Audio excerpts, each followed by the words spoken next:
नमस्कार स्टूडेंट्स, आज हम क्लासिफिकेशन ऑफ प्रोटीन के बारे में पढ़ेंगे।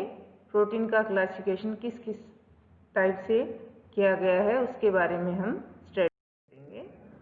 यहाँ आप टेबल में देख रहे हैं कि प्रोटीन जो है उसका वर्गीकरण अलग अलग प्रकार से किया जाता है। मुख्य रूप से प्रोटीन का वर्गीकरण जो होता है उसके कंपोजिशन के ऊपर बेस्ड है, जिसमें इसे मुख्य रूप से 3 ग्रुप में इसमें बांटा गया है: simple protein, conjugated protein and derived protein. ये किसके आधार पर है? कंपोजिशन के आधार पर है। सिंपल जो प्रोटीन होते हैं वो सिर्फ और सिर्फ अमीनो एसिड से बने हुए होते हैं और उनके हाइड्रोलाइसिस से केवल अल्फा अमीनो एसिड्स प्राप्त होते हैं। इसका हाइड्रोलाइसिस जब होगा तो इससे अल्फा अमीनो एसिड्स ही प्राप्त होते हैं। और इसमें जो सिंपल प्रोटीन्स को उनकी सॉल्युबिलिटी के आधार पर हम 7 कैटेगरीज में बांटते हैं, जिसमें फर्स्ट कैटेगरी है एल्ब्यूमिन्स। इस प्रकार के जो प्रोटीन होते हैं वो वाटर और सोल्ट्स के डाइल्यूट सॉल्यूशंस में सोल्यूबल होते हैं। हाई टेम्परेचर पर इनका कोगुलेशन हो जाता है और इनके विलयन को अमोनियम सल्फेट द्वारा सेचुरेट करने पर प्रेसिपिटेशन प्रोटीन का हो जाता है, जैसे कि एंड में पाया जाता है ओवल्ब्यूमिन, एरंड में पाया जाता है रीशीन, जो में पाया जाता है बीटा अमाइलेज। ये इसके एग्जाम्पल हैं एल्ब्यूमिन्स। नाउ यहाँ हम बात करते हैं दूसरे सिंपल प्रोटीन में आते हैं कैटेगरी ग्लोब्युलिन्स की। ग्लोब्युलिन्स प्रोटीन्स जो होते हैं जेल में अनसोल्यूबल लेकिन डाइल्यूट साल्ट सॉल्यूशन में सोल्यूबल होते हैं, और जब इनको हीट प्रोवाइड किया जाता है तो इनका कोगुलेशन हो जाता है और इनके जो सॉल्यूशन को हम अमोनियम सल्फेट से हाफ सेचुरेटेड या सेमी सेचुरेटेड करने पर ये प्रेसिपिटेट बनाते हैं। जैसे हमारे प्लाज्मा में प्रोटीन होता है प्लाज्मा ग्लोबुलिन, मटर में पाया जाने वाला लेग्यूमिन और मूंगफली में जो पाया जाता है अरेकी। यानी ग्लोबुलिन प्रोटीन में मुख्य रूप से किसके एग्जाम्पल आते हैं? प्लाज्मा में पाया जाने वाला ग्लोबुलिन, मटर में क्योंकि मटर लेग्यूमिनेसी फैमिली का है तो मटर में पाया जाने वाला लेग्यूमिन, और मूंगफली के अंदर पाया जाने वाला अरेकीन। अरेकिस हाइपोजिया है तो उसके अंदर जो पाया जाता है सिंपल प्रोटीन वो अरेकीन है। फिर है नेक्स्ट ग्लूटेलिन्स। ग्लूटेलिन्स जो होते हैं वो जल में लवण विलेय और उदासीन जो सॉल्यूशंस होते हैं उनमें अविलेय होते हैं, किंतु जो डाइल्यूट एसिड और अल्कली होते हैं उसमें सोल्यूबल होते हैं। ये हीट के प्रति कोई सेंसिटिव नहीं होते और प्लांट्स में ये पाए जाते हैं। उदाहरण के लिए जैसे गेहूं में पाए जाने वाला ग्लूटिलिन और जो है राइस के अंदर यानी ओराइजा सेटाइवा के अंदर पाया जाने वाला ओराइजेनिन, नाम से ही है ओराइजेनिन। ओराइजेनिन ओराइजा सेटाइवा के अंदर पाया जाता है और गेहूं में पाया जाता है ग्लूटिलिन। नेक्स्ट फोर्थ कैटेगरी है प्रोलेमिन्स की। प्रोलेमिन्स जो होते हैं वाटर और प्योर जो अल्कोहल होता है उसमें अनसोल्यूबल होते हैं, लेकिन 70 से 80% इथाइल अल्कोहल में विलेयशील होते हैं और इसमें प्रोलीन अमीनो अम्लों की बहुत अधिक मात्रा होती है और ये जब इनका हाइड्रोलाइसिस किया जाता है तो इनसे अमोनिया और प्रोलीन प्राप्त हो जाते हैं। हाइड्रोलाइसिस से अमोनिया और प्रोलीन में टूट जाता है ये। उदाहरण के लिए इसमें हम इस कैटेगरी में आता है वीट के अंदर पाया जाने वाला ग्लाइडीन और मेज के अंदर पाया जाने वाला जीन और जो में पाया जाने वाला होर्डीन। नाम से ये तीनों अमीनो एसिड्स जिन्हें बात की है ये नाम से ही पता चल जाता है कि इसके अंदर हैं। तो मक्काजिया मेज है, होर्डियम वल्गर जो होता है और गेहूँ है ट्रिटिकम एस्टिवम। तो गेहूँ के अंदर तो ग्लाइडीन है और मेज के अंदर जीन है और जो में होर्डीन। उसके बाद है नेक्स्ट कैटेगरी है वो प्रोटामीन्स। प्रोटामीन्स जो होते हैं ये प्रोटीन वाटर, डाइल्यूट एसिड और अमोनिया जो सॉल्यूशन होते हैं उनमें भी विलय होते हैं, और इनमें जो बेसिक एमिनो एसिड्स की ज़्यादा मात्रा होती है। किंतु जब अब एग्जाम्पल की बात करें टायरोसिन, ट्रिप्टोफैन एवं जो सल्फर बेस्ड एमिनो एसिड्स नहीं पाए जाते, और ये इनका कोगुलेशन नहीं होता है, स्कंदित नहीं होते, और ये न्यूक्लिक एसिड्स में जनरली पाए जाते हैं। और जैसे मछली के अंदर पाया जाने वाला साल्मीन प्रोटीन इसका एग्जाम्पल है। नेक्स्ट है हिस्टोन्स। हिस्टोन्स जैसा कि हम डीएनए की स्ट्रक्चर जब हम पढ़ते हैं तो उसमें हिस्टोन प्रोटीन की हम बात करते हैं। तो हिस्टोन जो होते हैं ये प्रोटीन वाटर और डाइल्यूट एसिड्स में सोल्यूबल होते हैं, लेकिन अमोनियम हाइड्रोक्साइड में अनसोल्यूबल होते हैं और आकार में अपेक्षाकृत छोटे होते हैं। और इन प्रोटीन में भी बेसिक एसिड्स की मात्रा, अमीनो एसिड्स की मात्रा ज़्यादा होती है, और जिसके अंदर एग्जाम्पल हम पढ़ते हैं लाइसिन और आर्जिन। लाइसिन और आर्जिनिन नामक अमीनो एसिड्स, इनकी मात्रा ज़्यादा पाई जाती है, और हीट का इनके ऊपर कोई कोगुलेशन इफेक्ट नहीं पड़ता है। और ये जनरली कहाँ पाए जाते हैं? ये प्रोटीन न्यूक्लियस में पाए जाते हैं और न्यूक्लिक एसिड्स यानी डीएनए से संबंधित पाए जाते हैं। डीएनए के साथ हिस्टोन प्रोटीन बाइंड अप रहते। हिस्टोन जिसमें H1, H2A, H2B, H3, H4 histones के टाइप हमने देखे थे। नेक्स्ट है स्क्लेरोप्रोटीन। ये प्रोटीन वाटर में भी अनसोल्यूबल होते हैं और जनरली और नॉर्मल जो सॉल्वेंट्स होते हैं उनमें भी अनसोल्यूबल होते हैं। और मुख्य रूप से इनका काम स्क्लेरोप्रोटीन, इनका काम मुख्य रूप से स्ट्रक्चर बनाना होता है, और ये बोन, हेयर, कनेक्टिव टिश्यू, वूल, ऊन के अंदर पाए जाते हैं। ये केराटिन्स और कोलेजन दो प्रकार के होते हैं। फर्दर ये दो कैटेगरी में आते हैं, कौन? Collagen and keratins. Next category हम पढ़ते हैं कॉन्जुगेटेड प्रोटीन। कॉन्जुगेटेड प्रोटीन जो हैं उनमें अल्फा अमीनो एसिड से बने हुए पॉलीपेप्टाइड के अलावा, या तो जैसे इसका जब हम ये सिर्फ और सिर्फ अल्फा अमीनो एसिड्स में से बने होते हैं, लेकिन इसमें अल्फा अमीनो एसिड से बने हुए पॉलीपेप्टाइड के अलावा अतिरिक्त प्रोस्थेटिक ग्रुप भी पाया जाता है जो कि नॉन प्रोटीनस होता है, यानी simple protein plus prosthetic group, और जो कि क्या होगा? नॉन प्रोटीन होगा। और प्रोस्थेटिक ग्रुप क्या है इसके आधार पर इसको क्लासिफाई किया गया है। ये क्या चीज़ उसके साथ जुड़ी हुई है इसके आधार पर इसको क्लासिफाई किया गया है। फर्स्ट कैटेगरी है इसके अंदर न्यूक्लियो प्रोटीन। न्यूक्लियो प्रोटीन्स में न्यूक्लिक एसिड प्लस प्रोटीन दोनों का जब कॉम्बिनेशन होता है उससे बनता है न्यूक्लियो प्रोटीन, और जनरली ये साल्ट बॉन्ड्स के द्वारा आपस में जुड़े रहते हैं। इसमें मुख्य रूप से डीएनए से संलग्न हिस्टोन यानी न्यूक्लियो हिस्टोन इसका एग्जाम्पल है। न्यूक्लियो हिस्टोन इसका एग्जाम्पल है। नेक्स्ट है कैटेगरी ग्लाइकोप्रोटीन्स। ग्लाइकोप्रोटीन्स यानी ऐसे प्रोटीन्स जिनमें पॉलीपेप्टाइड के साथ कौन? ग्लाइको यानी कार्बोहाइड्रेट कोवेलेंट बॉन्ड के द्वारा संलग्न होते हैं।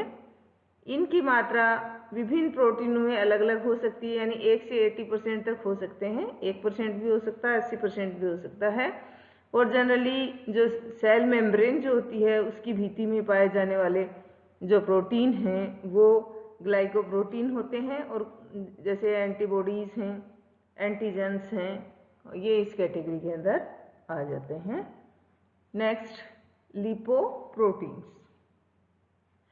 लिपोप्रोटीन्स यानी लिपिड प्लस प्रोटीन। लिपिड एवं पॉलीपेप्टाइड्स के कंजुगेशन से जो प्रोटीन बनते हैं उनको लिपोप्रोटीन्स कहा जाता है।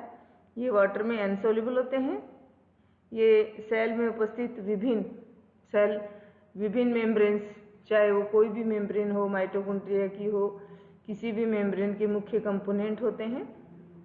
और जिसमें उदाहरण के लिए जैसे कोलेस्ट्रॉल पाया जाता है मेम्ब्रेन के अंदर, फोस्फेटाइड पाया जाता है, फोस्फेटिडिक एसिड जो पाया जाता है वो इस कैटेगरी के अंदर आते हैं। नेक्स्ट है क्रोमोप्रोटीन। क्रोमोप्रोटीन, क्रोमा का मीन्स होता है कलर यानी पिगमेंट, यानी ऐसे प्रोटीन जो क्रोमा कलर के साथ जुड़े हुए हों उनको हम बोलते हैं क्रोमोप्रोटीन। इन प्रोटीनों में जो पिगमेंट प्रोस्थेटिक रूप में पाया जाता है, प्रोटीन के साथ बाइंड रहता है। इसमें मुख्य रूप से हम एग्जाम्पल की बात करें तो सबसे मेन एग्जाम्पल क्या है, हीमोग्लोबिन। ग्लोबिन के साथ क्या जुड़ा हुआ, हीम ग्रुप जुड़ा हुआ है। बिली प्रोटीन्स यानी प्रोटीन्स के साथ बाइल पिगमेंट्स जुड़े हुए हैं। फ्लेवोप्रोटीन्स, ये इसके अंदर ये चीज़ें आ जाती हैं, यानी पिगमेंट्स के साथ जब प्रोटीन जुड़ा हो उसको हम बोलते हैं क्रोमोप्रोटीन, जिसमें एग्जाम्पल हैं फ्लेवोप्रोटीन, बिली प्रोटीन, हीमोग्लोबिन। नेक्स्ट है मेटलोप्रोटीन। मेटलोप्रोटीन्स में ऐसे प्रोटीन जिनमें धातु जो है एक प्रोस्थेटिक रूप में काम करता है, इस प्रकार के प्रोटीन जनरली एंजाइम्स होते हैं। यानी एंजाइम्स के साथ एक्टिवेटर जो होता है जनरली क्या होती है, धातु होती है, मेटल होती है। और जो धात्विक मॉलिक्यूल्स जो होते हैं वो एक्टिवेटर के रूप में काम में आते हैं। जैसे फेरेटिन है, फेरेटिन एफी प्रोटीन कॉम्प्लेक्स, हीमोग्लोबिन एफी की उपस्थिति के कारण मेटलोप्रोटीन भी है।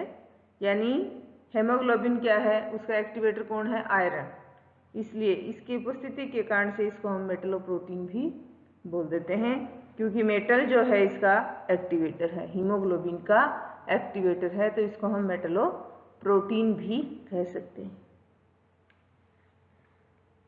नेक्स्ट फोस्फोप्रोटीन्स, यानी phosphate group plus protein, phosphatidic acids यानी फोस्फोलिपिड्स, फोस्फोप्रोटीन्स यानी जब फोस्फेट ग्रुप प्रोटीन के साथ संयुक्त अवस्था में पाया जाता है तो उसको हम बोलते हैं फोस्फोप्रोटीन।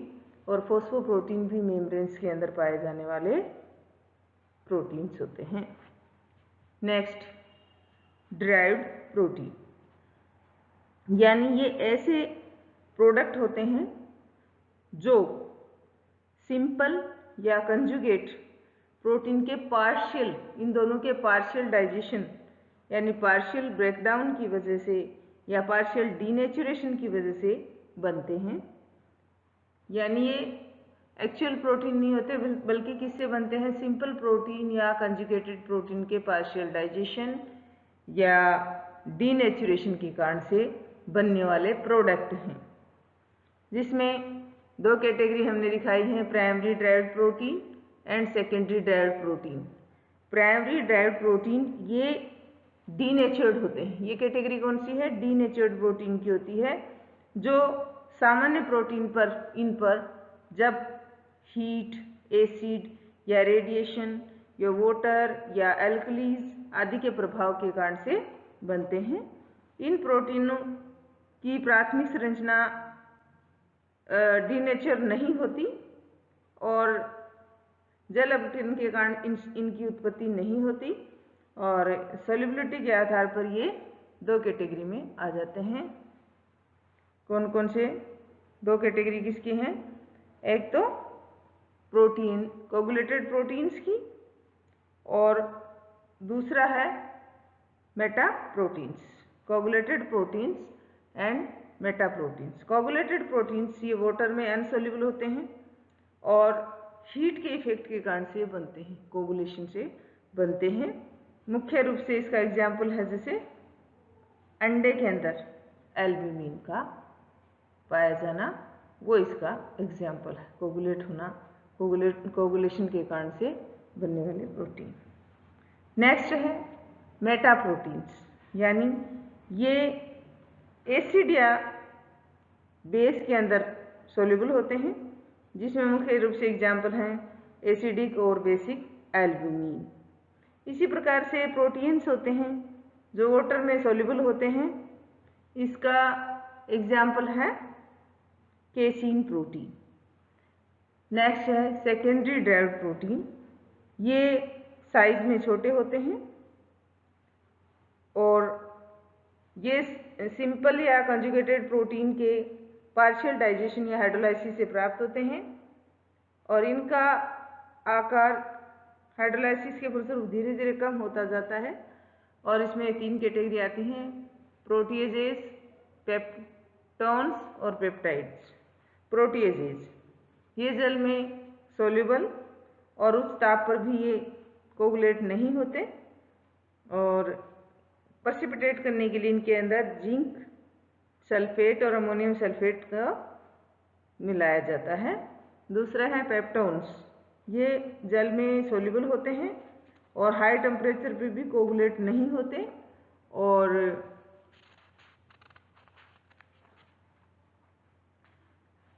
इनका अवक्षेप नहीं बनाया जा सकता, जिंक सल्फेट से अवक्षेप नहीं बनाया जा सकता।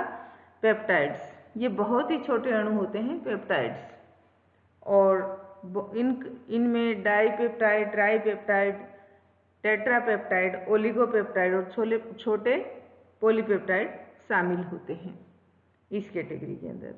अब क्लासिफिकेशन जो होता है फंक्शंस के आधार पर, प्रोटीन का क्लासिफिकेशन फंक्शंस के आधार पर और बायोलॉजिकल इंपॉर्टेंस के आधार पर भी हम कर सकते हैं, जिसमें फंक्शंस के आधार पर मुख्य रूप से इसकी कैटेगरी हम बनाते हैं स्ट्रक्चरल प्रोटीन। ऐसे प्रोटीन जो सेल स्ट्रक्चर का मुख्य कंपोनेंट होते हैं, जैसे सेल मेम्ब्रेन के अंदर पाए जाने वाले प्रोटीन जैसे कोलेजन, कार्टिलेज, टेंडन्स का निर्माण करते हैं। इसी तरह से हेयर्स हैं, जो नेल्स हैं, फीदर्स उनमें पाया जाता है केराटिन, और इसी प्रकार से जो रेशम है और मकड़ी का जाल जो होता है उसमें फाइब्रोइन नामक प्रोटीन से बने हुए होते हैं। दूसरा है एंजाइम्स। विभिन्न बायोलॉजिकल सिस्टम में एंजाइम प्रोटीन तो होते हैं जो क्या करते हैं, बायोलॉजिकल रिएक्शंस का कैटेलाइज करते हैं और ये बहुत ही इफिशिएंट होते हैं और इसलिए ये प्रोटीन्स के साथ इनके साथ नॉन प्रोटीन पार्ट भी हो सकता है। फिर है तीसरा है कैरियर प्रोटीन्स। कुछ प्रोटीन्स जो होते हैं किसी विशिष्ट समूह अणु के स्थानांतरण में सहायक भी होते हैं, जो मेम्ब्रेन जो कि एक बैरियर होती है सेल के अंदर जो मटेरियल जाने में, तो उसके साथ वहाँ पर पाए जाते हैं और ट्रांसफर का काम करते हैं, कैरियर प्रोटीन्स भी कहलाते हैं। फिर है न्यूट्रिएंट एंड स्टोरेज प्रोटीन। बहुत सारे प्लांट्स के सीड्स में प्रोटीन रिजर्व रहता है और जैसे आवश्यकता पड़ती है उसका उपयोग कर लिया जाता है। जैसे दालों में हम देखते हैं कोटलीडेंस जो होते हैं उनके अंदर फूड रिजर्व रहता है। अंडे में, ओलिविन में, दूध में केसिन प्रोटीन भी इसके एग्जाम्पल हैं। कुछ होते हैं रेगुलेटरी प्रोटीन। अनेक प्रोटीन जो कोशिका के अंदर होने वाली विभिन्न एक्टिविटीज़ के कंट्रोल में भी सहायक होते हैं। इनमें प्रोटीन हार्मोन जैसे इंसुलिन है, वो ग्रोथ रेगुलेटर होता है। अनेक रेगुलेटरी प्रोटीन्स विभिन्न एंजाइम प्रोटीन्स और अन्य पदार्थों के संश्लेषण को नियंत्रित करते हैं। हिस्टोन प्रोटीन डीएनए के साथ बॉन्ड बनाता है और न्यूक्लियोसोम बनाते हैं और हिस्टोन और अन्य रेगुलेटरी प्रोटीन डीएनए ट्रांसक्रिप्शन के माध्यम से प्रोटीन का सिंथेसिस भी करवाते हैं। फिर है डिफेंस प्रोटीन। अनेक प्रोटीन जो होते हैं वो एंटीजेंस से रक्षा करते हैं, जैसे इम्यूनोग्लोबुलिन्स, एंटीबॉडीज इसी का एक एग्जाम्पल है। और बहुत सारे जो माइक्रोब्स होते हैं उसके द्वारा निर्मित एंटीबायोटिक्स, टॉक्सिन्स इत्यादि इसके कुछ उदाहरण हैं। इसी प्रकार से कॉन्ट्रैक्टाइल और मोटिलिटी प्रोटीन। अनेक जो सेल्स होते हैं, अनेक प्राणियों के अंदर जो एक्टिन मायोसिन प्रोटीन जो पाया जाता है उसमें कॉन्ट्रैक्शन और मूवमेंट की एबिलिटी होती है। ट्यूबुलिन प्रोटीन ज़्यादा मोमेंट में सहायक होता है फ्लैजिला और सीलिया के मोमेंट में, इसलिए ये मोमेंट का काम भी कर सकते हैं।